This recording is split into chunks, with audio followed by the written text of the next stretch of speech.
And we are live. Welcome everybody to Coffee Club in the Seventh Dimension. We're a little bit late today. Sod's law. I arranged a delivery and it arrived just as we were about to go live, and it was a big lorry that couldn't get up or down the lane, so it was all a bit fraught, but not really. Didn't feel stressed about it, which is nice. In the past, that kind of thing, I'd have been like, "Oh my god, I'm up like a rocket down the road, and Sarah's waiting, and I should be over there." And I was just like, "Oh well." It is what it is. And I was thinking about, we say we're going live and we're not going live, and I was like, well, do you know what? It just happens. Yes. It's a nice place to operate from, isn't it? Yes, absolutely. It is a nice place to operate from. And we were I planned that we talk about manifestations today, and we might get to it, but I've not been good this week, and I think I want to talk about that.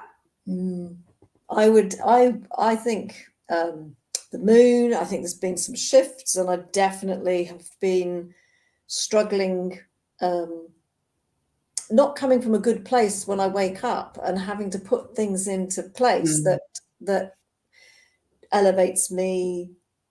Elevate maybe the wrong word, but gets me out of that mindset of being grungy. I mean, I said it felt like somebody was sat on my head. It just like I couldn't seem to, get myself up and out of it. It felt really odd this week. It has felt really odd, and I've just had a chat with a friend of mine called Katie, and she really got me to. So this week I've been doing a lot of doing. I've been doing a lot of doing, and I got back into working hard and trying to make things happen because of how I was feeling. Kind of lost my center a little bit. I lost my connection to. This is what ultimately it came to once. What I realized when I was speaking to Katie was I've lost the connection to my heart. Yeah. And without that, I am adrift. I am a boat without an anchor. And then it makes life feel really hard. And I haven't been here for a long time. And it was just a bit like, oh, what's going on? I don't like this. I don't like it. I don't like this is how I used to live every day. It's not, I think it comes along just so that you can compare. So you can go through that process. It does sometimes. And sometimes, it's, I always think, I never think of these things as going backwards anymore. It's just another layer it's another step up, another layer of releasing. And I've got Archie down here. I'm just stroking his ears. Stroking your leg for a minute. Rocking backwards and forwards. I'm stroking Archie's ears, which he loves. I kind of, when we finish here, I had plans of the things that I wanted to get done this week, and I'm just like, I got to reconnect to myself. That's got to be number one priority. And Archie helps, and Dan helps being out in the field. So I'm gonna spend some time outside and just, I definitely feel that it's, we often talk about what's our non-negotiables. And, meditation is one of them. And it's not about making a long list of things that you have to do. And if you don't do them, you've not been successful. It's about, choosing a few things that you just go, I really don't want to move those if I can help it. And those are the things that make a difference to your day. Makes a massive difference to my day. And and I'm not perfect. I'm not meant to be. I sometimes I don't. Sometimes I might be perfect sometimes. But that's okay, isn't it? And what is perfect anyway? But if that comes from how you feel, then that's great. But it's how, the not doing the meditation for me, I might be busy doing something else. And at that moment, I make that something else a priority. But actually, when I look at how I feel, maybe 24 hours later, I can see myself going into, reactive mode or into a Yeah. trigger mode, and I have to really think about, you think, oh God, I feel a bit grungy, but then recenter your heart. And it's having those little things in place that just keep you, I was going to say elevated, but just keep you on perhaps a smoother plane. It's connected to your inner knowing, your inner trust, your inner faith. A higher consciousness. Yeah. And that's what I've not been connected to this week. This week I definitely got back into doing and not being. So that was a lesson, and that was actually something that was I was worried about, not worried about happening, but that was something that I was just like, I need to keep a close eye on that because I don't want that to happen again because I've been here before.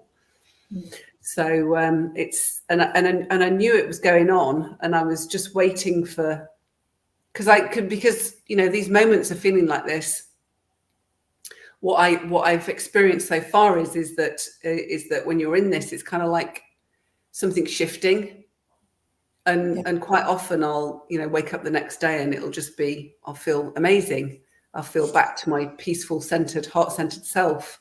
But this week's been a bit longer, and I've had a little bit of a health thing with my horse at the beginning of the week, and then that really shifted, and he's doing really well now.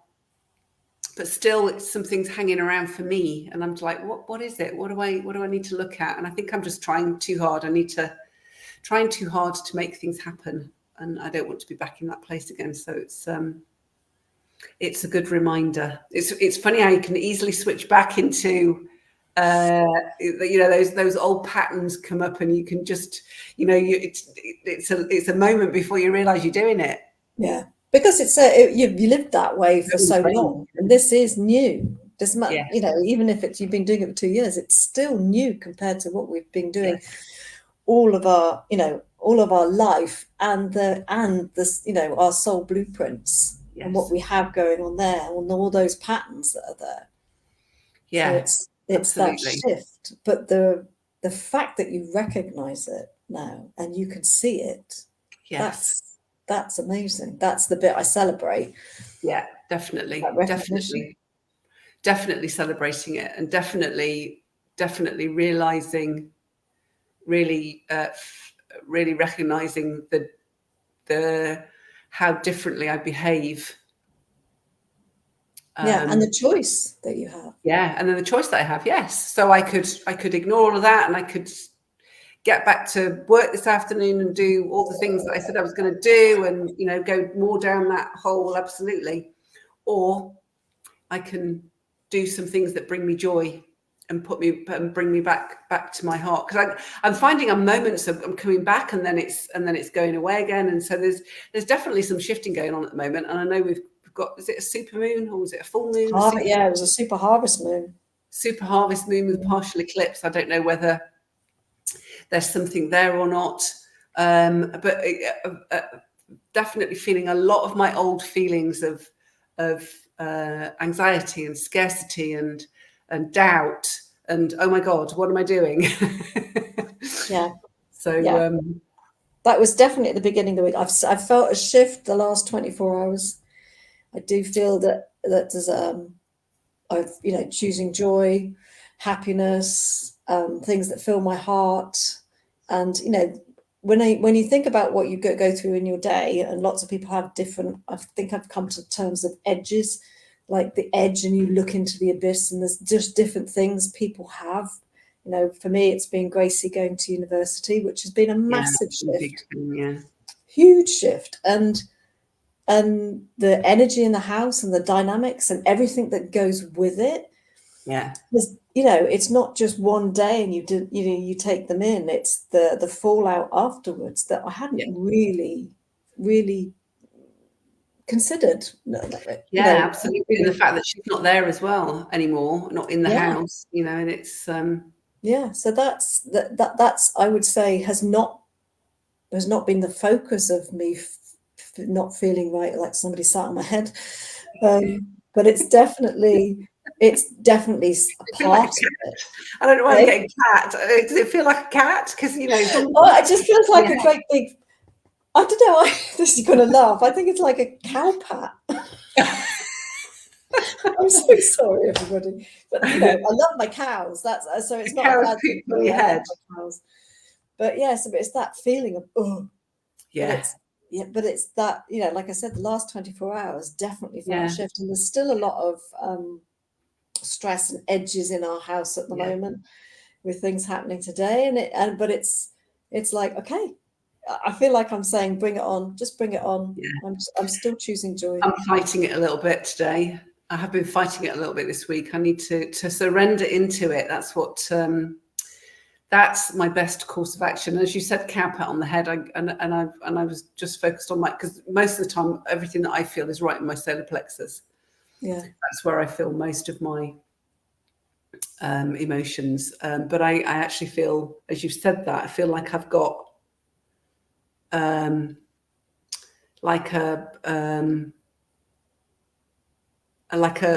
knight, a helmet, a knight's helmet, sitting on my head like metal. It's almost like it's I mean, we're saying, and as I'm saying that, it's kind of blocking my pineal gland and my connection.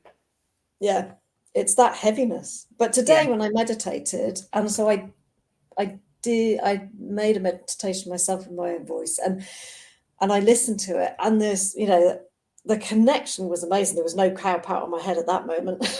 I launched it into outer space because, this energy, this vortex coming out the top of my head was so strong that it was just beautiful.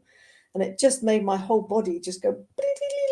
Yes. And I thought, oh, yes, that feels good. And since then, I've been smiling. So, yes.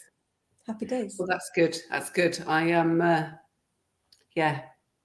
And it brings me back because I've been thinking about manifestation because I've been working on that's what I've been doing this week, working on a content bundle around manifestation because I see people doing what I was just doing this week, and that is working hard, trying to make things happen. You set your vision board up or your mind movie, and then you replay it every day, and which is what we're taught to do with manifestation. And it very much takes you out of connection doing that. It creates more scarcity. And it's, we really want to be, I believe the most powerful way to manifest is having that inner peace and that heart connection. And then the things come. I would agree. Yeah, and I'm not manifesting anything this week apart from a world of pain. Yeah, so something's happened today for in our house, and it was, in the old days I would have said, visualize what you want to happen, and it will happen. But the more, we've talked about it, and it's I don't believe that anymore. I think it's a little hogwash, and I truly believe that if it comes from here, then if you choose happiness and less need and want, then things will come your way, whatever it is, whatever you're trying to create, you will attract it rather than repel it. So definitely. It's a very interesting place to be. It is, and it's because once you're so is dichotomy the right word? Well, that's a big word. when you're trying to manifest something, when you're trying to change your outer world to fit the picture in your head that you want it to look like, because you say to yourself, that's what will make me happy and joyful and peaceful. And so then you spend the time working on that, trying to create this outside thing. And it's harder for it to come to you from that place. And then when you actually get into the state of peace and joy and abundance and feeling it from the inside, and that's your natural inner state, then actually you don't even want the stuff on the outside anymore. So it's just like, okay, what's going on? I got here so that I could do that, and actually now that's not important. And that's really the message, I think.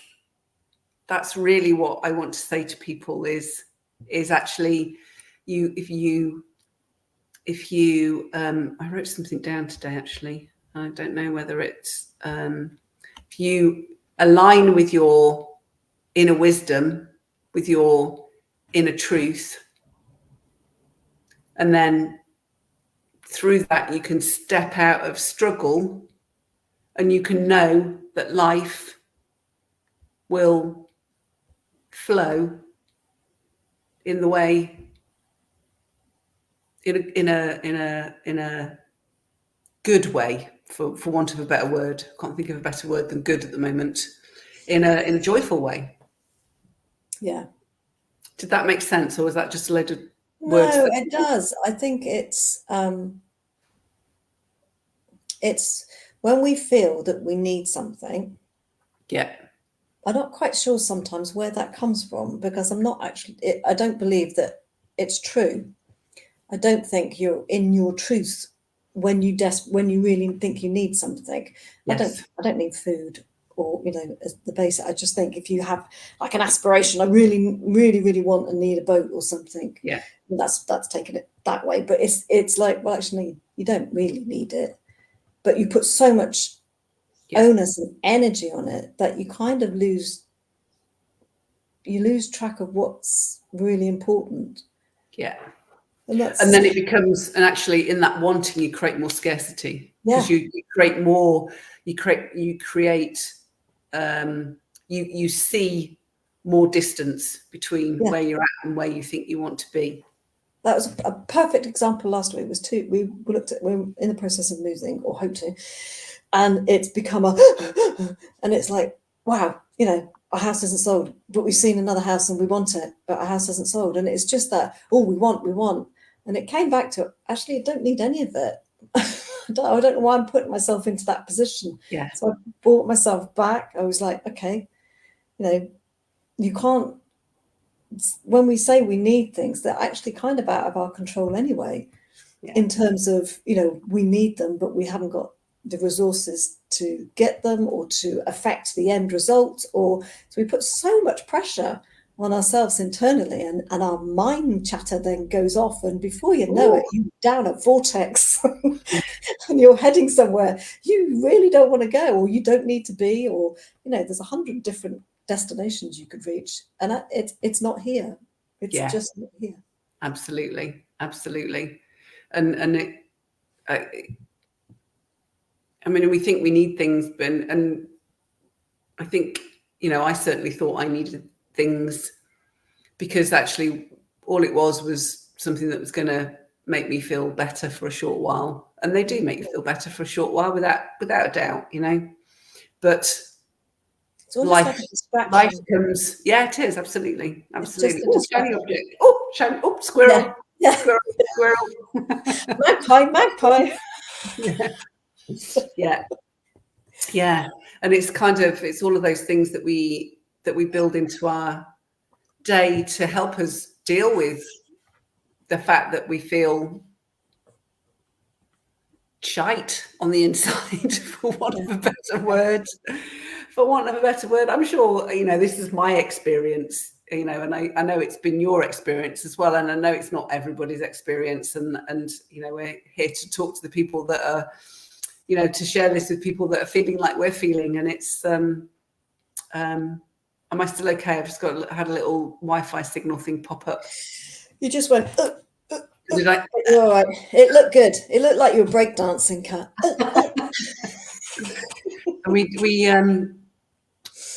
It's just things to make us feel better, isn't it? It's outside of resources. Same reason that people eat, same reason people drink too much alcohol, take drugs, do extreme sports, you know, for the adrenaline rush.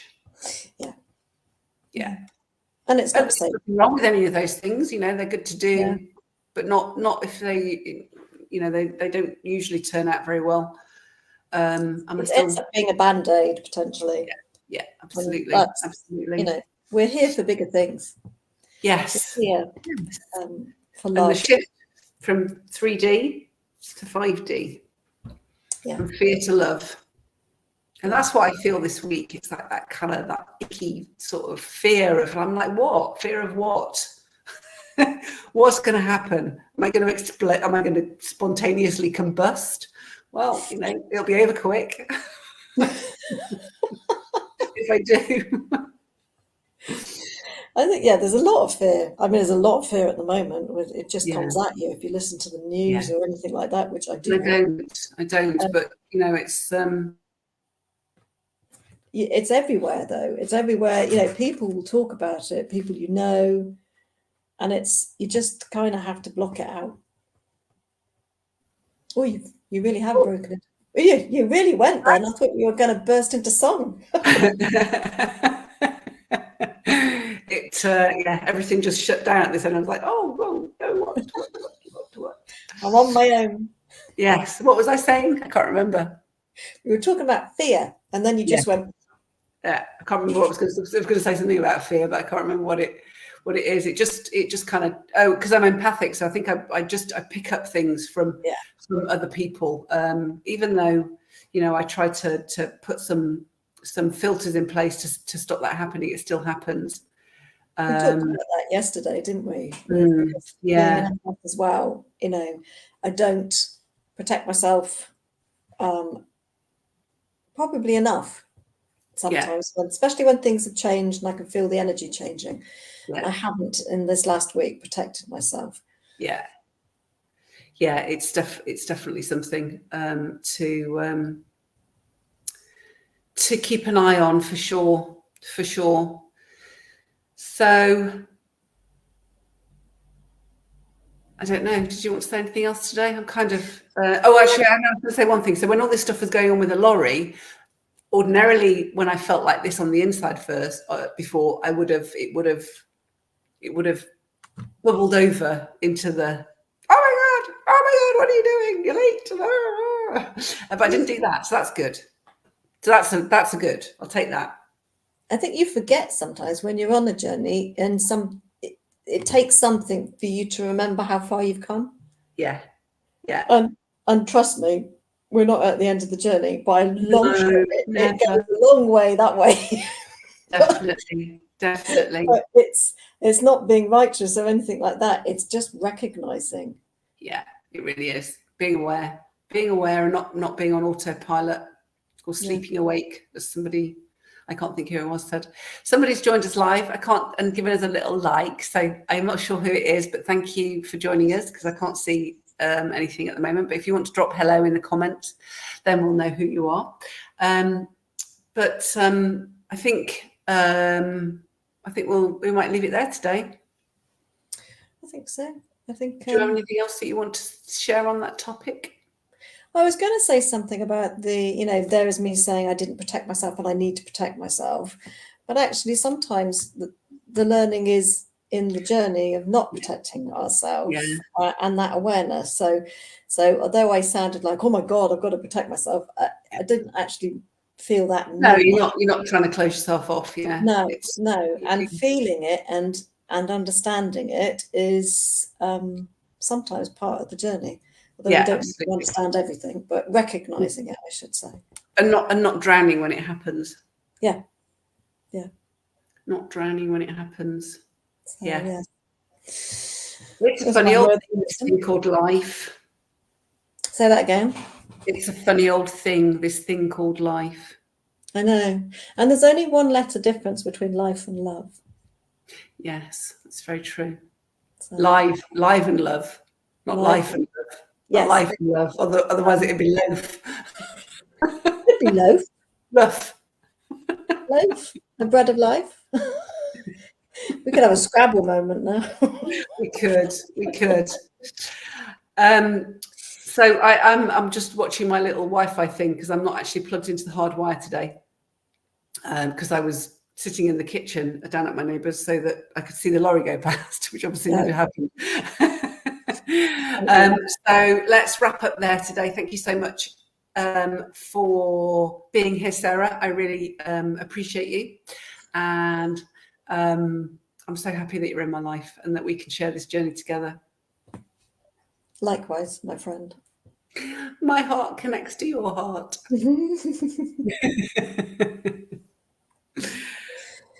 And we won't be here next week because I'm away for a few days at the end of next week. So we'll be back in October. Can you believe it'll be October when we come back? It'll be October. I know, the weather will have changed. And it will be lovely and autumnal. Yes, yes. Cool. So I will speak to you before then anyway. And everybody out there in the land of Facebook, thank you so much. If you're watching on replay, give us a little hashtag replay. I shall also upload this onto YouTube so that it can be watched there as well. And we will be back in a couple of weeks for more Coffee Club up here in the 7th dimension where everybody's welcome. And we'll see what's coming up then. Yeah, life after Akashic Records clearing is very interesting. It is. It's a lovely journey. It is. Even the difficult bits are really lovely. The difficult bits, absolutely. Absolutely. Lovely. I'm going to hop off then. See you all soon.